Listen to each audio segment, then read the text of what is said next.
능히 감당하게 하시느니라 라는 제목으로 같이 은혜를 나누고자 합니다. 복음성가 중에 광야를 지나며 라는 그런 노래가 있습니다. 한번 들어보시죠.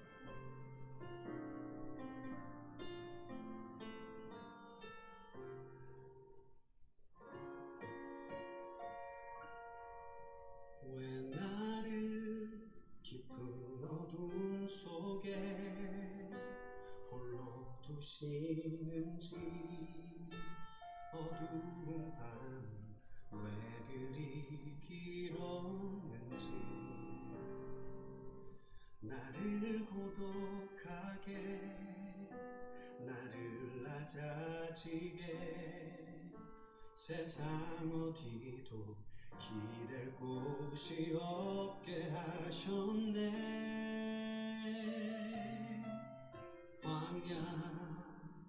광야에 서 있네.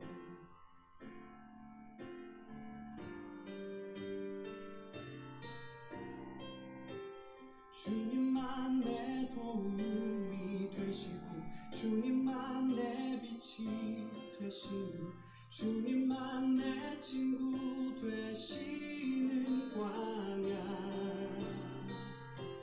주님 손 놓고는 단 하루도 살 수 없는 곳, 광야에 서 있네.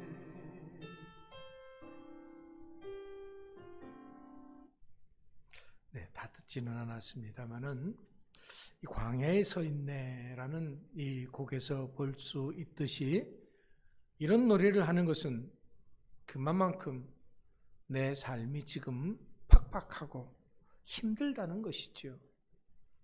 홀로 버려져 있는 듯한 외로움 가운데 있다는 것입니다. 그 어디에서도 도움의 손길을 기대할 수 없다는 것이죠. 그래서 마치 광야에 서 있는 것 같다라고 노래를 하는 것입니다. 그럼에도 불구하고 오늘을 사는 우리들이 삶 속에는 분명히 하나님의 뜻과 섭리가 있는 줄 믿습니다. 신앙이라면 그 어느 누구도 이러한 사실을 부정하지는 않을 것입니다. 단지 내가 알지 못하고, 내가 느끼지 못하고, 내가 깨닫지 못할 뿐입니다. 세상 그 어느 것 하나도 분명히 하나님의 뜻과 섭리를 벗어나는 것은 없습니다. 하지만 우리들의 현실이라고 하는 것은 이것을 믿지 못하고 이것을 받아들이지 못하게 만듭니다. 그것은 지금 내 상황은 점점 더 어려움이 가중되는 상황이기 때문에 그렇습니다. 그 어려움이 길어져서 그 끝을 알 수 없기 때문에 그런 거지요.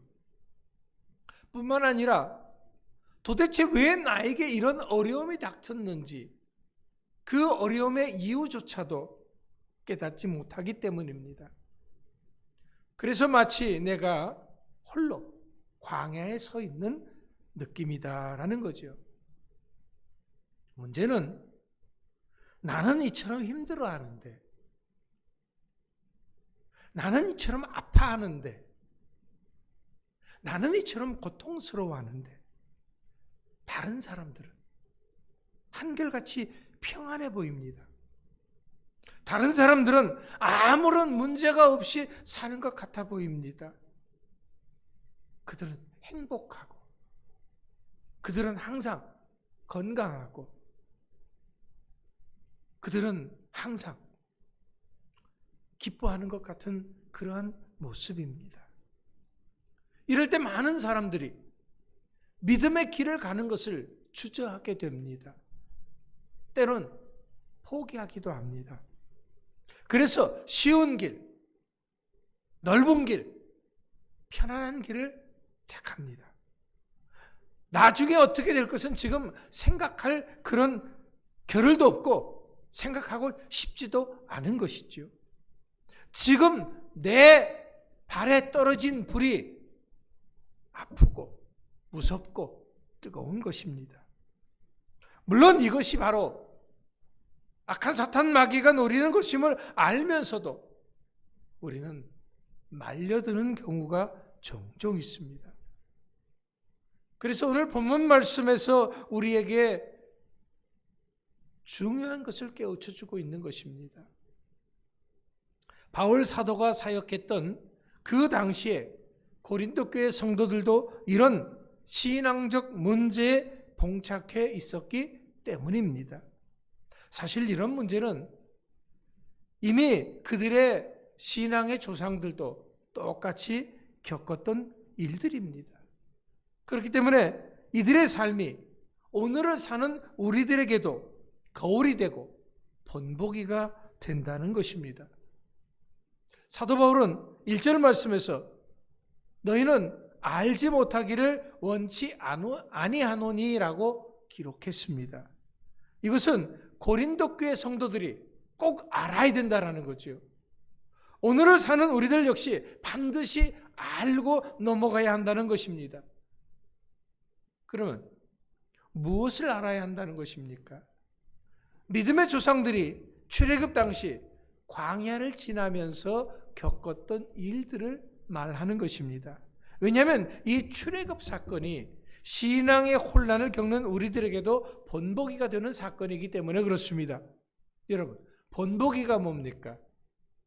이렇게 살면 어떻게 되는지를 미리 보여주는 것이지요. 그래서 옛 성경에는 이 본보기를 거울이라고 했습니다. 옛 사람들의 일이 오늘의 나를 보는 것과 같다라는 거지요. 그렇기 때문에 이렇게 살면 안 된다는 것입니다. 그럼 어떻게 살아야 된다는 거예요? 적어도 광야의 이스라엘 백성들 같이 그렇게 살아서는 안 된다는 것입니다. 그렇다면 광야의 이스라엘 백성들의 삶이 어떻기에 그러는 것입니까? 본문 1절서부터 4절까지 이렇게 쭉 보면은 이스라엘 백성들의 광야의 삶을 이야기하고 있습니다. 그때 그러니까 광야에 있을 때 이스라엘 백성들의 삶은 어려운 광야를 지나고 있었지만은 그들을 위한 하나님의 놀라운 역사하심이 있었습니다. 그들이 광야에서 신령한 음식인 만나를 먹었습니다. 하나님이 친히 공급해 주시는 메추라기도 먹었습니다. 신령한 음료를 그들의 뒤를 따르는 반석으로부터 마셨습니다. 이스라엘 백성들이 광야에서 생활하는 동안 단 한순간도 하나님의 놀라우신 보호하심과 인도하심 속에서 벗어난 적은 없었다라는 거지요. 이들의 광야 생활이 이러함에도 불구하고 이들은 하나님께 어떻게 했습니까? 하나님을 기뻐하고 감사하고 순종하고 따랐던 것이 아니라 원망했다 그랬습니다. 신령한 음식인 만나와 메추라기보다는 애굽의 고기를 더 그리워했습니다. 하나님께 이렇게 많은 은혜를 받았음에도 불구하고 그들은 불순종하고 원망하는 죄를 범하였습니다. 그래서 그들의 결론은 뭡니까? 멸망받았느니라 라는 것입니다. 이렇게 하다가 멸망받았고 저렇게 하다가 멸망받았고 이렇게 하다가 멸망이 됐다라는 그런 얘기를 계속해서 해주고 있는 것입니다. 그렇다면 바울은 왜 이 같은 역사적인 사실을 예로 들어서 고린도 교회 성도들에게 설명을 하는 것입니까? 그것은 고린도 교회 성도들이 성만찬을 통해서 신령한 식물과 음료를 먹고 마셨을지라도 하나님을 기쁘시게 하지 못했을 때에는 그들도 멸망할 수밖에 없다는 것을 말해주기 위함입니다. 한마디로 말해서 정신 똑바로 차리고 살아라라는 거죠. 정신줄 놓고 신앙생활에서는 안 된다는 것입니다. 그렇다면 도대체 이스라엘 백성들이 광야에서 어떤 잘못을 했기 때문에 그런 겁니까? 어떤 죄를 범했기 때문에 그런 겁니까? 첫 번째로 이들은 6절 말씀에서 보듯이 악을 즐겨 했다라고 말했습니다. 도둑질하고 살인하고 강도짓하고 그런 것을 한 것은 아닙니다. 이스라엘 백성들이 비록 광야의 삶이었지만은 분명히 앞서도 말씀드렸듯이 하나님의 살아 역사하심이 있었다고 했습니다. 낮에는 구름 기둥으로, 밤에는 불 기둥으로 하나님께서는 항상 그들 위에 임재해 있었습니다. 그들은 매일같이 신령한 음료인, 음식인 만나를 먹었습니다. 매일같이 그들을 따르는 반석으로부터 신령한 음료를 마셨습니다. 그런데도 이들은 악을 즐겨했다는 말이 이해가 되지 않습니다. 여기서 즐겨했다라는 말은 사람의 마음이 뭔가를 하고자 하여 한쪽으로 쏠려 있는 상태, 이것이 바로 즐겨했다라는 겁니다.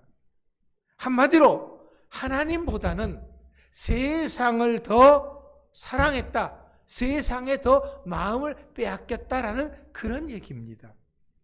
민수기 14장, 11장 4절로부터 5절에 의하면 이스라엘 백성들은 하나님이 주시는 만나와 신령한 음료보다는 애굽에서 먹던 고기와 야채를 더 사모했다라고 기록하고 있습니다. 광야의 이스라엘 백성들에게 하나님이 만나와 신령한 음료를 주셨던 것은 하나님이 모든 것을 책임져 주시고 있으니까 걱정하지 말고 염려하지 말라는 것입니다. 그런데도 이렇게 하나님께서 금지하신 것에 대한 갈망이 있었다는 것은 이것은 그만큼 하나님을 신뢰하지 못했다는 것입니다. 바로 불신앙의 증거인 거지요.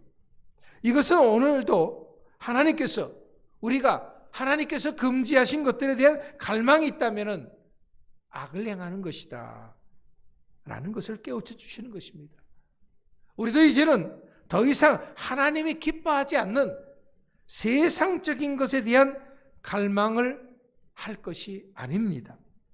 하나님이 주신 것에 대한 만족이 우선되어져야 되고 하나님이 내 삶에 베풀어 주신 그 은혜에 대한 감사가 먼저 있어야 한다라는 것입니다. 두 번째는요, 7절 말씀에 보면은 이들이 우상 숭배했다 그랬습니다. 그래서 바울은 그들에게 너희들은 고린도 교회 성도들에게 너희들은 우상 숭배하는 자가 되지 말라라고 말하는 것입니다. 이것은 우상 숭배하는 것을 이제 더 이상 하지 말고 멈춰라라는 그런 얘기입니다. 바울이 이렇게 말하는 것은 고린도 교회 성도들 중에 일부가 아직도 우상 숭배하고 있음을 의미하고 있는 것입니다. 광해 이스라엘 백성들이 금송아지 우상을 숭배한 것과 같이 고린도 교회 성도들이 당시의 사회 간습이었던 우상 숭배를 버리지 못하고 있었다라는 거지요.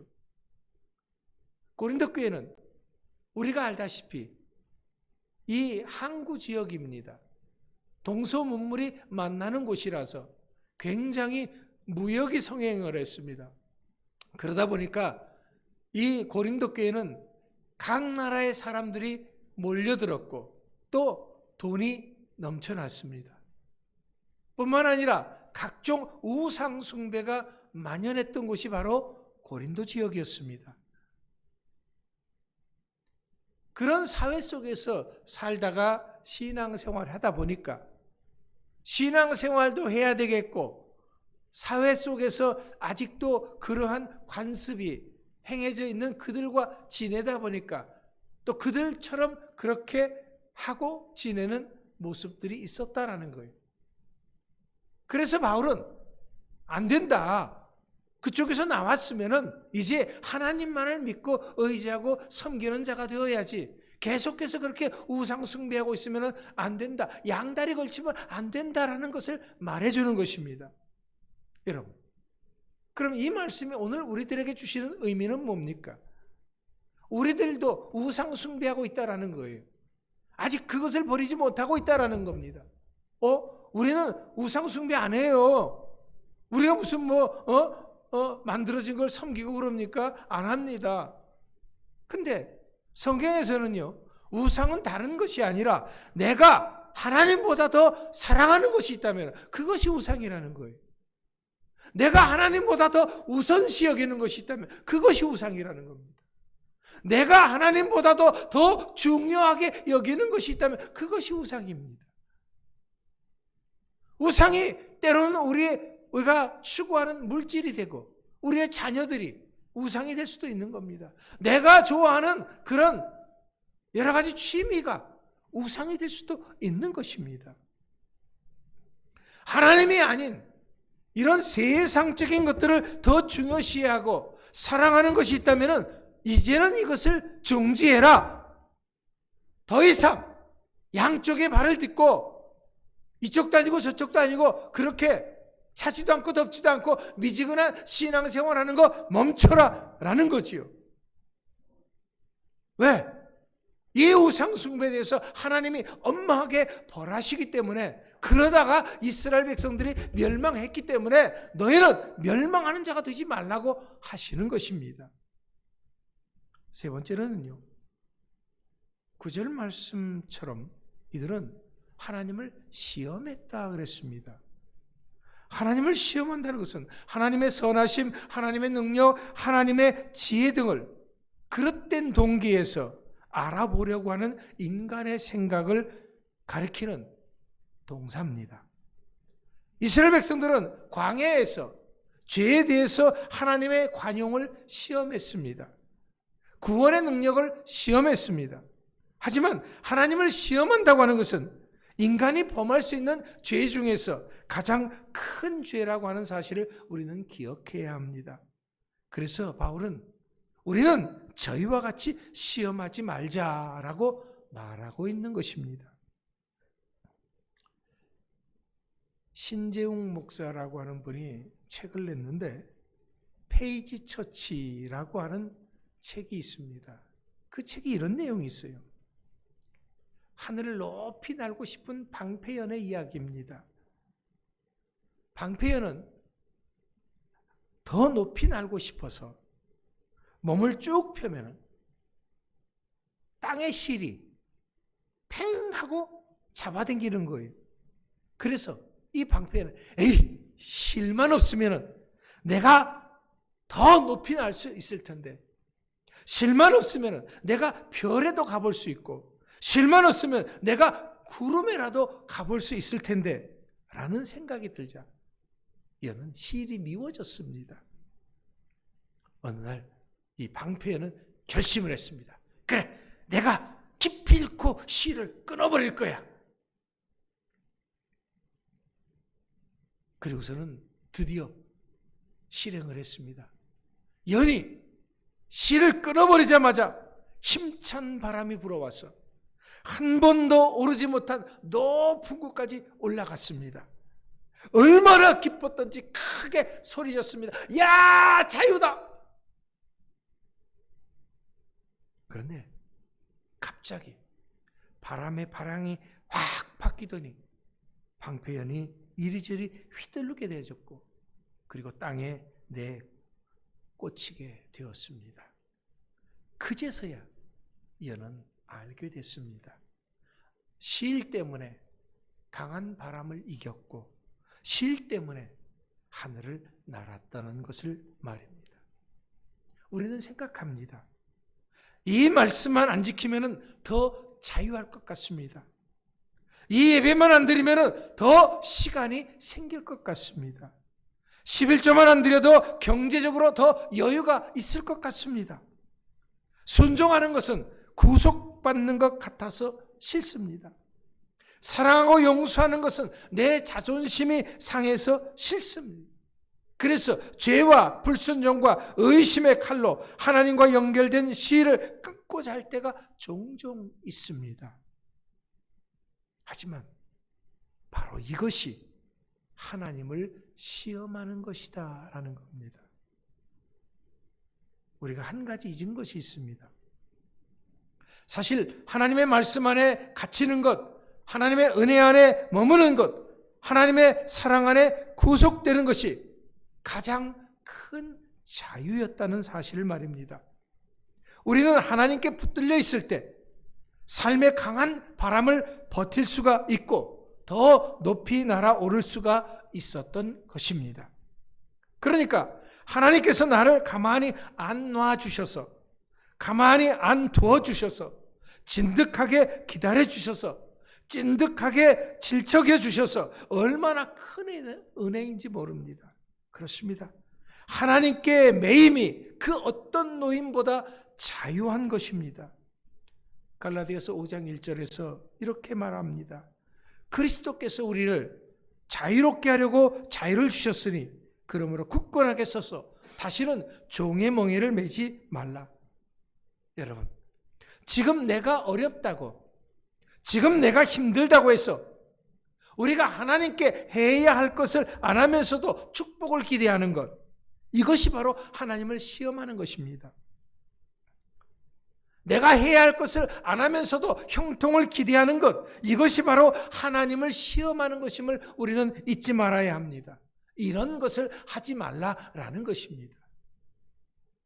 마지막 네 번째로는 10절 말씀과 같이 그들이 하나님을 원망했다라고 기록하고 있습니다. 지금 고린도 교회 성도들 중에는 바울을 반대해서 우상 축제에 참여하는 일단의 무리들이 있었습니다. 바울은 이들에 대해서 강력하게 더 이상 참여하지 말 것을 권고했습니다. 그러자 그들은 그들의 목회자들에 대해서 원망과 불평을 했다라는 것입니다. 우리가 신앙생활하면서 바른 길을 지도하는 목회자에 대해서 원망을 할 경우가 있습니다. 왜냐하면 목회자들이 늘 듣기 좋은 소리만 해주는 것이 아닙니다. 때로는 그들이 마음을 아프게 하는 쓴소리를 하기 때문에 그렇습니다. 물론 쓴소리를 좋아할 사람은 아무도 없을 것입니다. 하지만 그렇다고 해서 원망해서는 안 됩니다. 왜냐하면 이 모든 것은 나를 바로 세우기 위한 그런 조치이기 때문에 그렇습니다. 그렇기 때문에 오히려 우리들은 그것을 받아들이고 고쳐나갈 생각을 해야 합니다. 원망은 단순하게 원망으로 끝나는 것이 아닙니다. 이것이 곧 멸망으로 이어지는 것이기 때문에 우리에게 강력하게 그렇게 하지 말라라고 말하는 것입니다. 이 모든 말씀이 11절 말씀과 같이 마지막 때를 사는 우리들에게 경계로 주신 것입니다. 경고란 그런 의미입니다. 들어도 좋고 안 들어도 좋고 그런 말씀이 아닙니다. 잘 알아듣고 반드시 새겨 들어야 한다는 거죠. 한 귀로 듣고 한 귀로 흘려버리는 그런 어리석음을 범하지 말라는 것입니다. 이것이 바로 하나님의 심판을 자초하는 것입니다. 멸망당하는 것이다라는 거죠. 그러면서 우리들에게 아주 중요한 한 가지를 알려주고 있습니다. 그것은 하나님의 시험에 관한 것입니다. 이것이 오늘 말씀의 결론이기도 합니다. 우리들의 삶이 아무리 어렵고 힘들다고 해서 우리는 함부로 살 때가 있습니다. 그러나 사도 바울은 우리의 삶이 어렵고 힘든 그 이유에 대해서 말하고 있는 것입니다. 이것이 하나님의 시험입니까? 그렇습니다. 그런데 이 시험에는요, 두 가지 의미가 있어요. 하나는 유혹이에요. 이것은 사탄이 성도들로 하여금 죄에 빠지게 만드는 겁니다. 또 하나는 시련입니다. 시련은 하나님께서 그 사랑하는 자녀들을 연단하기 위해서 허락하시는 것입니다. 그런데 중요한 것은 우리가 믿는 하나님은 미쁘시다라고 말씀하고 있는 것입니다. 이것은 하나님은 신실하시다는 것입니다. 그런 말로써 믿을 수 있다라는 뜻입니다. 어떤 상황에서도 나를 향하신 하나님의 사랑은 변함이 없습니다. 항상 나와 함께 해주십니다. 그렇기 때문에 우리가 믿는 신실한 하나님은 너희가 감당치 못할 시험당함을 허락지 아니하시고 라고 말씀했습니다. 여기서 말하는 시험당함이라는 것은 유혹과 시련이라는 이 두 가지 의미가 다 복합되어 있는 그런 것을 말하는 것입니다. 야고보서 1장 14절에 보니까 오직 각 사람이 시험을 받는 것은 자기 욕심에 끌려 미혹됨으로 인함이라 그랬습니다. 비록 우리가 하나님의 자녀일지라도 믿음의 사람들이라고 할지라도 자신들의 욕심에 끌려서 유혹을 받고 시련을 당할 수 있다라는 거지요. 하지만 하나님께서는 비록 내가 선택한 시련일지라고 할지라도 그 시련을 통해서도 우리를 연단하시고 우리를 훈련시킨다라는 그런 의미인 것입니다. 그러니까 하나님의 사랑은 결코 우리를 떠나지 않습니다. 내가 잘못했어도 그 잘못을 통해서 나를 더 온전하게 만들어 가시는 분이 우리 하나님이시다라는 그런 말입니다. 뿐만 아니라 하나님은 우리들이 시험 당할 즈음에 또한 피할 길을 내사라고 말씀하셨습니다. 이것은 우리가 시험 당할 때조차도 하나님께서 우리를 홀로 있게 내버려 두시지 않으신다라는 거죠. 단지 내가 홀로 있는 듯한 느낌을 받을 뿐이지 하나님께서 결코 나를 홀로 있게 내버려 두지는 않으신다라는 것입니다. 왜? 하나님은 언제나 우리와 함께 하신다고 하는 그 약속을 지키시는 분이십니다. 사람들은요, 약속을 안 지킬 수 있어요. 왜? 지킬 만한 능력도 안 됩니다. 그러나 우리 하나님은 한 번 말씀하신 것은 반드시 지키시는 분이신 것입니다. 그래서 하나님께서 친히 우리들로 하여금 피할 길을 만들어 주십니다. 그런데 여기서 즈음에라는 말이 있습니다. 이 말은 하나님은 우리로 하여금 감당할 수 없는 시험은 결코 허락지 아니하신다라는 그런 의미입니다. 만약 우리들이 자초한 시험이라고 할지라도 시험 당하고 있다면 그 시험을 견딜 수 있는 힘을 공급해 주시는 신실한 하나님이심을 의미하고 있는 것입니다.